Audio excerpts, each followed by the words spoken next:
And Trump's folks are going to him, the ones who want to support Ukraine, and saying, look, this is hurting the Russian economy. They can't keep this going. And so now Trump, who always wants the Nobel Peace Prize, but he wants to be with a winner, is, well, okay, maybe I should be swinging across to Ukraine, which is why he made that statement at the UN last week, which is Ukraine can win this. Said that for the first time. And now what you get is you get it with turning into reality, which is the intelligence sharing, which may have been going on anyway quietly, but now you've got officials who are now telling the media, yeah, we're doing this.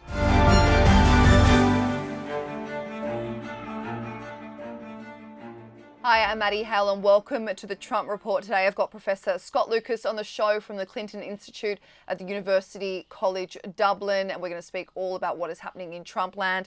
Scott, thank you so much for joining the Trump Report today. Hey, thank you for letting me come in here and vent some steam.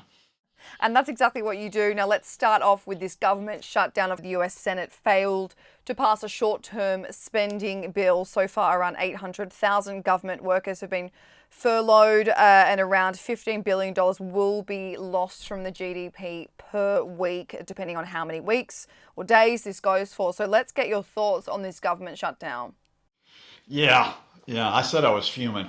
Fuming in part because there's a wider context here, which is I've already got friends and family who have either lost their jobs or they weren't able to take up their jobs in the federal government because of the current administration's approach. And I'm afraid this shutdown is in part a wider display of power by the Trump administration to say, look, we own Congress, folks. Give us this continuing resolution. Why do I say that? Because I know that you've had folks on Times Radio on the other side who are blaming the Democrats, who are saying, look, they're the ones that created all of this. So let's get to the facts. This shutdown is in part, goes back to where we were in March. The US government no longer operates like the UK, where you have a budget that's presented to Parliament, you have this discussion, and then it's approved, and that sets you up for the following year. Because of the way that US politics has gone, you really don't have those showpiece budgets. Instead, you have a series of what are called continuing resolutions, where you just roll over funding for another 3 or 6 months. Now, back in March, the Trump administration said, extend our credit line. Let's max out the credit cards, because they're actually increasing the federal government deficit, not decreasing it. Another myth they're putting out. Now, back in March, there are a lot of Democrats that told the Majority Leader, Chuck Schumer, we want you to hold out against simply giving them that authority, because they're taking an axe or a chainsaw, if you use Elon Musk, to the government. You have to look that they're really undermining services, including healthcare. We want you to take a stand. And Schumer decided not to, right? Here we are 6 months later, and the big intervening event was the so-called Big Beautiful Bill, as Trump would put it. Now, why is that important? That bill actually increased the federal government deficit by $4 trillion over the next 10 years. But it did so by cutting basic services at the same time. It had a massive tax cut, massive increase in money for the military, Homeland Security. But for the first time, a US president cut Medicaid and Medicare, these bedrock programs covering many millions of Americans, and cut them by $850 billion. But on top of that, Trump and his folks then went out to destroy Obamacare, known as the Affordable Care Act. Now, the Affordable Care Act meant that almost 40 million Americans could get health insurance for the first time since 2013. But Trump said only a few days ago, I want this gone. And he was unable to get rid of it in the first term. This is his chance to do it this time. And how are they trying to do it? They're trying to do it by not continuing the mandates, what are called the mandates. Now, mandates are effectively subsidies, so the health care is affordable for these Americans, and they're shutting them down. So either these people no longer have the insurance, they have no coverage, or at best their premiums go up by hundreds of dollars per month for a family. So the Democrats made a decision. Either we roll over because those mandates expire in November, we let Americans lose this health care. We let Trump cut Medicare, Medicaid, or we take a stand. And they chose to take a stand. Now, why I'm saying a bit animated about this is, you know how, and I believe in facts, right? I believe you can make a case, the Trump people can make a case that you should go ahead and extend the funding and that you can negotiate over the health care mandates, and maybe you get a deal in the next few weeks. But the way the Trump people are spending this is that supposedly the far left of the Democratic Party is holding Congress hostage, including Chuck Schumer, because they're the ones that are just radicals who just want to close the government down. Say two things to you. One is, healthcare is not a radical issue. Healthcare is a centrist issue. It affects everybody right, center, and left.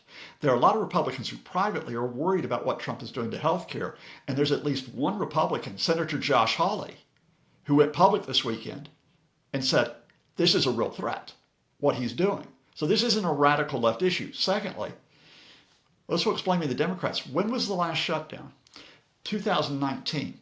Who caused the shutdown? A record shutdown of 35 days. It wasn't radical left Democrats, it was Donald Trump because he wanted the wall with Mexico. So, let's portray it where it is. If you support Trump being able to have almost unlimited power in Congress, I see what you're doing, but be honest about it. If, on the other hand, you think healthcare is the priority, then come out and say that. And that's where we are.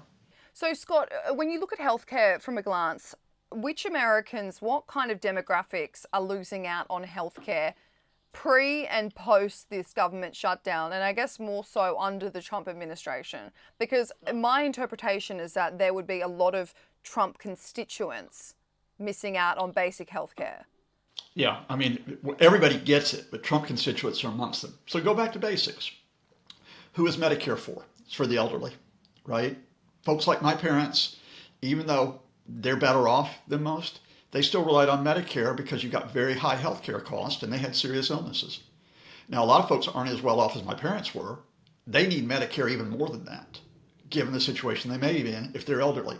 Medicaid is for those who are poor, deprived, or have specific conditions. For example, serious disabilities, where you need extensive medical care.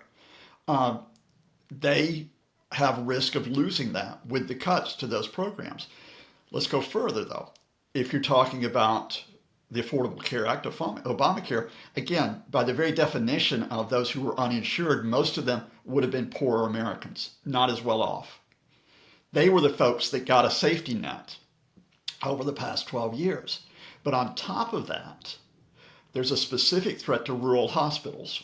Rural hospitals rely a lot on federal funding because they don't have the footfall of wealthy people coming through to give them, that take up their services. So you face this question of, if you're just going to provide health care for rich people, you're going to have entire areas of the country that have no working hospitals. And that's why Josh Hawley of Missouri, who is very hard right, really hard right, that's why Hawley was criticizing Trump, because he's saying, look, you take a state like Missouri, which has a lot of rural areas, we're not going to have coverage. So yes, this is going to bite. Trump folks will get this, but the Trump play here is, as it always is with their supporters. Look, our policies might hurt you in the pocketbook. Our tariffs might hurt you in terms of inflation. Our approach to manufacturing might mean that your job is at risk, but you know what? Donald Trump is leading America into a golden age, and Democrats are evil. So support us. And they'll play the same card here. So you're looking at this, Scott, saying, yes, no one wants a government shutdown. Democrats don't want a government shutdown, but they're looking at this situation thinking, this is the only way, the risk that we have to take in order to take a stand, because otherwise they're waiting another 7 weeks, and this time sensitivity gives them this push and a bit of leverage. Yeah, right now, what I would tell you is that if what is being worked on amongst a few people who are Republican and Democrat in the center is to get to a point where you have a compromise, where you have an extension on the subsidies for Obamacare. So you open out that 7-week window further for more time for talks. And I think that may be where we land. But right now, the Republican leadership, I'm talking about John Thune, the Senate leader, I'm talking about Mike Johnson, the House Speaker, I'm talking about J.D. Vance, who's been lying right, left, and center. I mean, really outrageous lies. And I'm talking about Donald Trump, who spent more time, rather than talk about getting talks to get a compromise, has been putting up racist and deep fake AI tweets. Has been his main line, right? So, I think you could get talks on this to at least say, look, here's a window where we'll give you additional funding for a set period of time, but you've got to guarantee us that you're going to address these healthcare issues. The Democrat worry is, because what they're being told is, go ahead and pass the continuing resolution, give us the money, and then maybe we'll have the talks. And the Democrats think that Trump won't live up to that. So, Scott, say if you are, let's take Josh Hawley, for example, say if you are a Missouri resident living out in the sticks, not earning a lot of money, but paying your taxes, and you don't have adequate healthcare, you don't have access to proper healthcare, where is your taxpayer money going towards? Your taxpayer money right now is going to places like the military, right? Which has had this vast increase in budget. It's going to immigration and customs enforcement, which has had this astronomical increase so it can go sweep people off the streets, right? But sorry to interrupt, Scott, doesn't that anger Republican voters if they don't have basic health care? I think when it sinks in, I think if it sinks in, it will, right, Maddie? But let's say you're a Republican. Let's say you're a Republican right now and you're in this position, you might lose your health care. But let's say, you're still in pretty good health. Everything's ticking along okay, right? You don't need to take advantage of it. And then when you get hit, then it comes home to roost. I mean, and that is, to be honest with you, that's one of the reasons why the Republicans, after the national security elections, the George W. Bush years, that's why Obama got into office. Healthcare was one of the issues why Obama got in 2008, and then he gets reelected in 2012 because they got Obamacare through, right? Now, we may get back to that. Logically, we could get back to that point where more voters swing back to the Democrats because they're concerned about healthcare. But we're in a weird place right now because you don't really have Republican and Democrat. You've got Trumpist and Democrat, right? And that.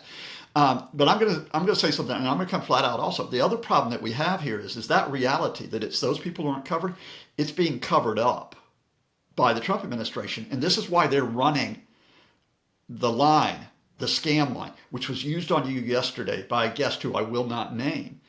It was a scam line, which is, the Democrats are doing this because they want to give free federal health care to undocumented immigrants. Of course, illegals, as the Trump folks call them. And that is a flat out lie. I mean, I could walk you through the fact that undocumented immigrants are not eligible for Medicare. They're not eligible for Medicaid. They're not eligible for any type of Obamacare, federal government health plan. The one thing that undocumented migrants can get is if they have a serious health emergency, they can get treated in an ER, which is kind of a basic human thing to do, you would think. But what the Republicans have done is they've expanded, and it's on the White House website if you don't believe me, they've expanded the fact that an undocumented immigrant can get emergency health care in an ER to the idea that they're getting free federal health care. And J.D. Vance in particular has just been shoveling that manure all week long. So what sticks? The reality to Trump voters, it could be me who's left stranded, or it's all those people of a different color who are taking our health care, and it's good that they're no longer going to get it. Let's move on to some big updates for Ukraine, Scott. Washington has decided to provide Kyiv with intelligence on Russian energy and infrastructure targets that will have the same reach as long-range weapons. So the US had already been supplying Kyiv with intelligence, as you and I have spoken about, but they will now provide further assistance for these Ukrainian long-range strikes that can hit deep into Russia's territory and energy targets. This is a stark contrast to what we were seeing under the Biden administration, where Ukraine was forced to fight with one arm behind their back, not able to strike into Russian territory, only able to defend themselves, is the way I would put it. So, Scott, this is a huge win for Ukraine and a big help from the Trump administration.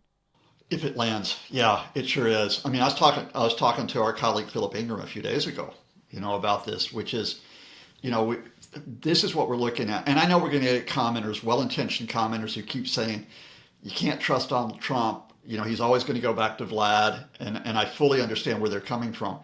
But as you and I have discussed, there's been this battle within the Trump administration between those who really don't want to support Ukraine, Then there's been those who really do want to support Ukraine, and Trump's spinning like a weather vane up at the top.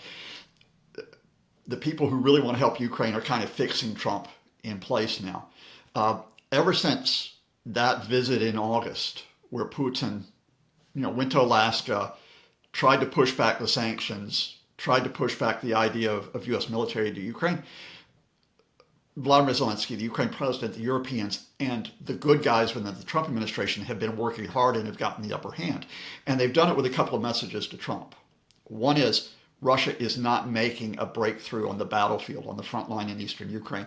And again, just because we got some pro-Kremlin folks who don't believe us. In September, the Kremlin's advance in eastern Ukraine was only 258 square kilometers. That's the smallest rate of advance since May. Since the start of the year, Russia's only taken 0.4% of Ukrainian territory. So they're not carving through there. But you got to get that across to Trump. Secondly, is that the Ukrainian strikes, especially on the oil refineries, but also on gas pipelines, on railway hubs, on other logistics, and on chemical and electronic factories inside Russia, is really hitting the Russians hard. In particular, it's causing gasoline shortages. A Russian outlet today, specializing in energy, said that Russia's production, oil refinery production right now is down 38%. We had it at around 17, 18. They're saying 38 at least for now. That's gone up a significant amount in just around 2 to 3 weeks, Scott. Yeah, absolutely. Since the start of August, we've had this upward trend, but that's even higher than I thought it was.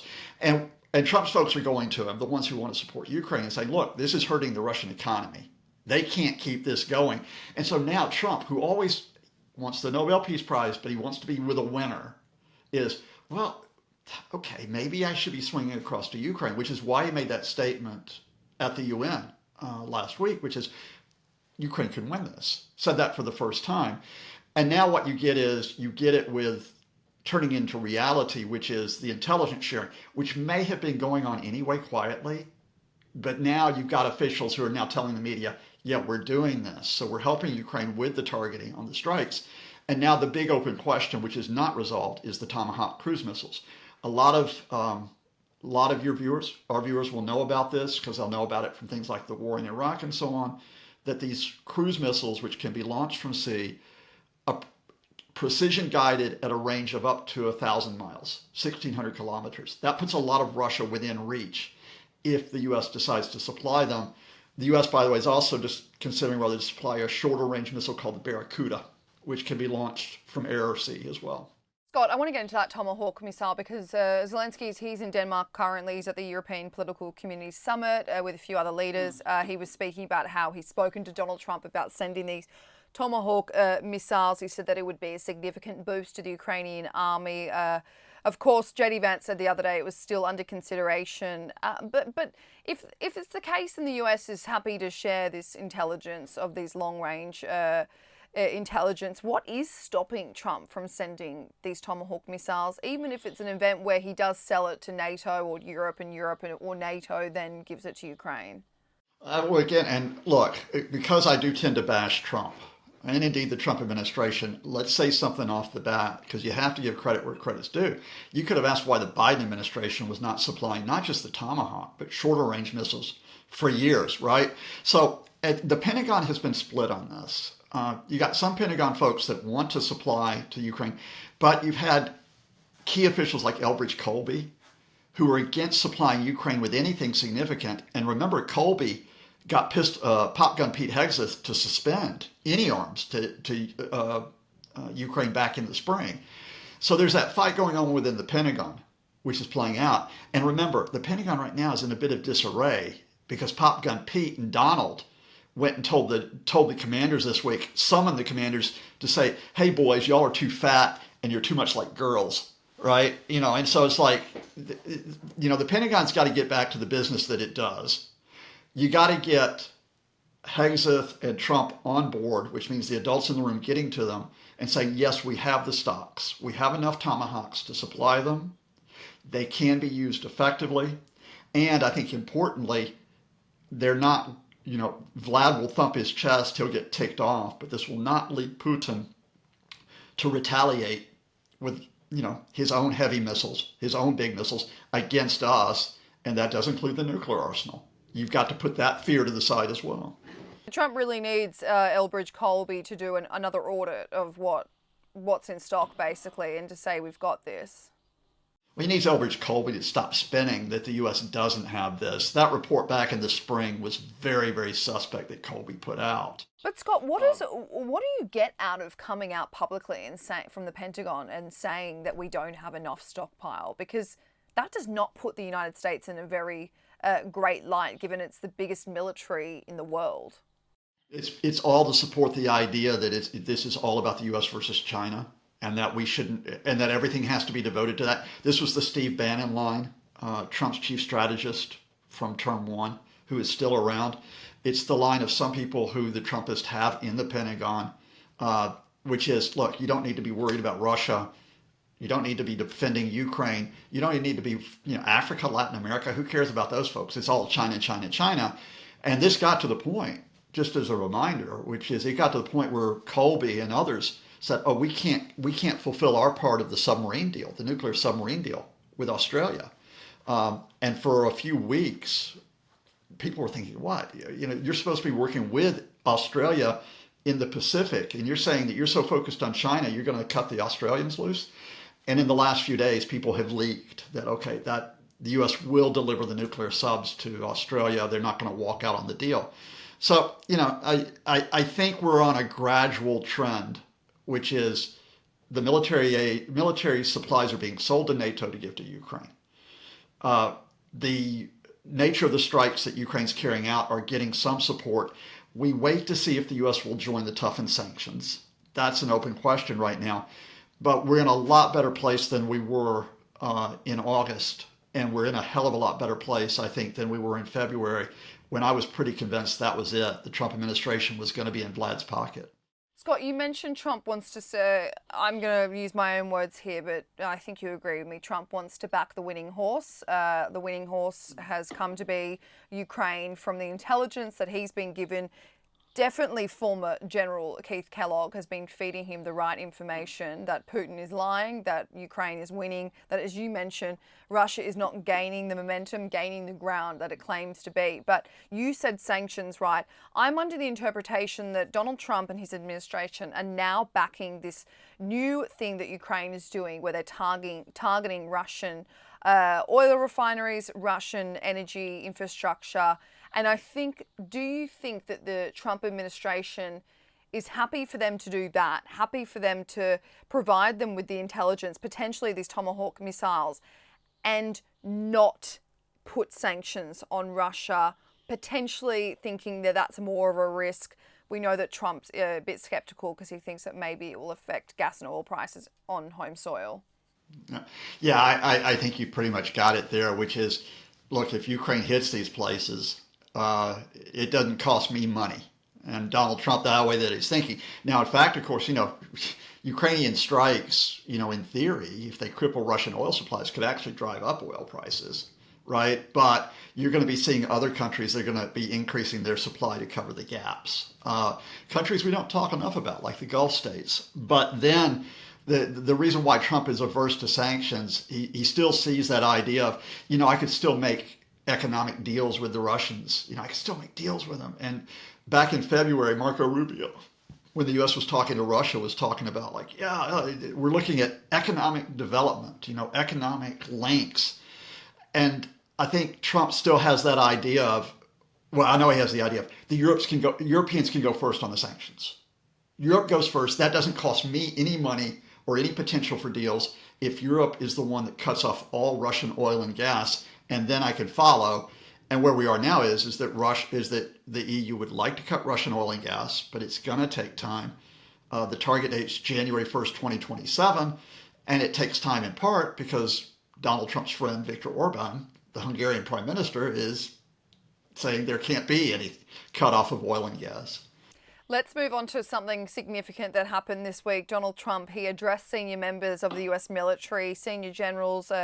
Trump had said in this speech, 44 minutes into this speech, I should say, Scott, he was recounting a conversation he had with Defense Secretary Pete Hegseth, and he said we should use some of these dangerous American cities as training grounds for our military. Now, that could have been an overlooked sentence from Donald Trump, but it was far from that. People are hanging on to this because it is an incredibly authoritarian thing to say, that you would place militants in American cities acting as if they're a war zone. This is blurring the line, as I said to my guest yesterday, blurring the line between combat training and civilian governance. So what is your reaction to this? Gloves off, elbows up. If we're going to do this like tough guy language, let's talk to you, Donald, Pop Gun Pete. Let's frame some context here and then cut to the chase on that question. Here's the context. You've summoned every major American commander, more than 800 of them, generals and admirals. You've taken them off the jobs they should be doing around the world. You made them come into Washington so you could sit there and rant at them for a couple of hours.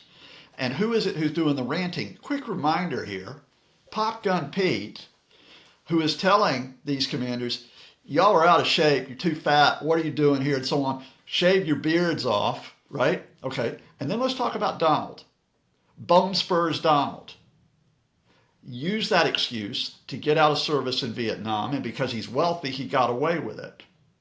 Bone Spurs Donald, who when John McCain died, a man who had been a POW for I think 5.5 years in Vietnam, serving his country after getting shot down, his plane got shot down, Donald Trump called him a loser and would not fly flags at half-mast, even though McCain was a longtime senator. Let's talk about Donald, who said that American troops who got killed in battle, including the son of his own chief and staff, John Kelly, were losers and suckers. Right? Okay, I'm getting a bit agitated here, right? Okay, you want to be tough guys. Now let's cut to the chase. Here's the serious fact of they want to be tough guys on American streets. They want to be, Trump, who's running this ruse that he's an anti-war president, when in fact, he's itching to do things like go back into Afghanistan. But he knows he can't easily do that. So what's he going to do? He's going to whip up the idea of the enemies within, the idea of the radical left. This takes us all the way back to the government shutdown, by the way. He takes us all the way back to, they've been using this phrase this week, the Soros-linked protesters to go after George Soros. Whether or not that's an anti-Semitic line, you can tell me. It's certainly one that goes after anybody who's a globalist. So he's got them in Washington, D.C. He had them in L.A. He wants to put them into Portland, Oregon, even though there's like about 6 people and a dog who have been protesting in Portland. There's no unrest in Portland right now. He wants to send them into Chicago, right? And then you got it right, Maddie. He said the authoritarian part out loud.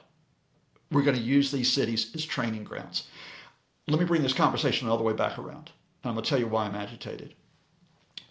What you do with American cities is you help people in American cities. So you help them when they face crime by supporting the local law enforcement who are there. And you provide resources to local law enforcement. You support people who face problems of poverty by actually giving them a safety net. That means not only being able to help them in terms of jobs, it means giving them adequate health care. That's how you help cities. That's how you make cities a better place. When you put military into cities, it doesn't make them a better place. I've seen this in Beirut. I've been in Beirut. I've seen this in Iran. I've been there. You create agitation, you create fear, you create hostility. But here's the secret. Donald Trump doesn't want peace. Donald Trump doesn't want stability. Donald Trump and Pop Gun Pete want instability. They want more protesters to come out. Because the thing about an authoritarian is they don't profit off stability. They profit off instability. Well, this clip that you and I spoke about off air, this clip has gone viral of Democratic Congresswoman Madeleine Dean telling House Speaker Mike Johnson that Donald Trump is unwell and unhinged. So for everyone, it was Madeline Dean saying the president is unhinged, he's unwell. Mike Johnson says a lot of folks on your side are too. Dean says, oh my God, please, that performance in front of the generals. Mike Johnson says, I didn't see it. Probably not true. Dean says, it's so dangerous. Our allies are looking elsewhere. Our enemies are laughing. You have a president who is unwell. So, Scott, your reaction to that? I do not believe that that Speaker Johnson had not seen that speech. But your reaction to Madeline Dean cornering the House Speaker and saying Donald Trump is unwell, he's unhinged. First of all, good on Madeline Dean. There are good people in Congress in both parties. Madeline Dean is one of them. Representative Stanbury of New Mexico, I recommend you look at her feed as well, because she's done some great stuff this week. And she gets a hold of Magic Mike, and Magic Mike makes it all disappear again, right? What? Nothing to see here. What was our line from last week? Because we got all your Hogan's Heroes fans out there. I couldn't believe how many of them was them. Sergeant Schultz, I see nothing, I hear nothing, I know nothing. Magic Mike, I don't know anything about this. What's this? They're addressing the military? That hasn't been in the news. Nobody's been covering that. Who would tell me? And then he skitters away like a frightened cat, right? And I go back to this. I'll go back to 2016 and link it in a different way. When Donald Trump was running for president, Kevin McCarthy, who would later become the House Speaker, Republican, he was sitting in a group of people and he got caught on mic saying there are two people who the Kremlin bankrolls, pays off here. One of them is another representative from California, and the second one was Donald Trump. People knew Trump was hinky in the Republican Party going back to 2016. They know he's still hinky, but you know what? They bow down to him. They kiss his backside because they see their political future being tied to his, and that includes Magic Mike.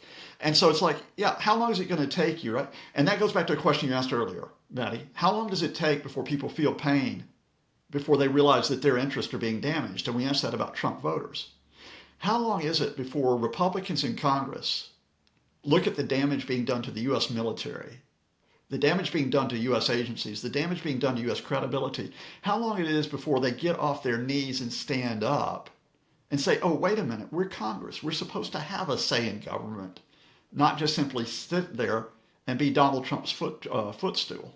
Well, there's that clip of Thomas Massey on is it James O'Keefe's show, and he's talking about the Epstein files, and he was saying, we played it out in an interview with you and I. He was saying how Republicans are on his side, but they're too afraid to come forward, and that's something we've seen with those Republicans when Donald Trump is in power. That they're scared. They're scared that he's going to publicly reprimand them, literally on True Social. But let's end the conversation with this. Scott, sources are revealing that Vladimir Putin is set to visit Narendra Modi in India in early December, around the 5th to the 6th of December, as ties between these two countries grow closer. Only, I think, 7 or 8 weeks after Donald Trump slapped India with these 25% penalty tariffs for continuing to buy Russian oil and, of course, Russian weapons. So, Scott, how much of a slap in the face would this summit be to Donald Trump? Well, Russia and India are framing it as an annual summit. You know, they're trying to say, oh, no, we do this all the time and get together. But I think you're absolutely right that it at least portends some trouble for the Trump administration regarding India, because they punched India in the nose, and they punched them hard. In fact, they've done it in several ways. Back at the start of the year, what India was looking for was a trade deal out of the Trump folks. They did not want to get into a tariff war. They didn't want all of this, chaos and economic turbulence that took place. Back in April, they made a political mistake. They didn't kiss Trump's backside when there was a de-escalation between India and Pakistan, who were scrapping, with airstrikes on each side. The Pakistanis did. And they said, we're going to nominate you for the Nobel Peace Prize. So since then, Trump loves Pakistan and he don't like India. But the thing is, Narendra Modi, the Indian leader, he's a very proud man himself, and he doesn't want to kiss up to Trump. So, I do a lot of work with Indian TV, and so I've been the last few weeks.